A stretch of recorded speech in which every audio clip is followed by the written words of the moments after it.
तुम्ही जर कुठे फिरायला गेलात किंवा बाहेर जॉबनिमित्त बाहेर गेलात, तर तुम्हाला तुमच्या आवडीनुसार किंवा टेस्टनुसार जर जेवण नाही भेटलं, तर त्या अशा वेळेस तुम्ही काय केलं किंवा काय कराल हे मला नक्की सांगा. तसंच आम्ही देखील एकदा मिस्टरांच्या मीटिंगसाठी बंगलोरला गेलो होतो आमच्या फॅमिलीसोबत. तर तिथे ते हॉटेल जे होतं ते खूप मस्त आणि मोठं होतं. नाश्त्याचं तर टेन्शन नव्हतं, कारण नाश्ता, ब्रेकफास्ट हा कॉम्प्लिमेंटरी होता. त्याच्यामुळे नाश्ता म्हणजे मस्त जेवणासारखा होता आमचा. कारण तिथे वेगवेगळे व्हरायटीज ऑफ डिशेस जे आपल्याला आवडतात किंवा आपल्या टेस्टनुसार idli, dosa, sambar, uttappa, chole bhature, egg boiled, fried egg etcetera, etcetera सगळं होतं.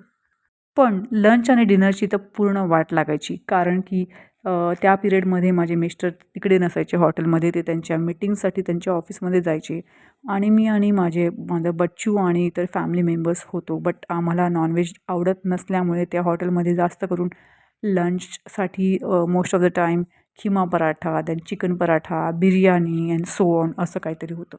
जे आम्हाला अजिबात आवडलं नव्हतं. कसंबसं आम्ही ते ॲडजस्ट केलं आणि काहीतरी ऑप्शन शोधून लंच आम्ही काढायचो. डिनर मात्र बाहेर जाऊन करायचो आम्ही. तिघाच्या शेवटच्या दिवशी आम्ही तिथे एका हॉटेलमध्ये गेलो. जवळच होतं ते आणि तिथे सगळ्या ज्या गोष्टी आम्हाला पाहिजे होत्या त्या होत्या. कढीपासून, खिचडीपासून, पापडपासून, लोणच्यापर्यंत, वरण-भात सगळं होतं. बट शेवटी तर आयुष्य देखील असंच आहे. ट्रायल एंड एरर सुरूच असतं, सुरूच ठेवावं लागतं.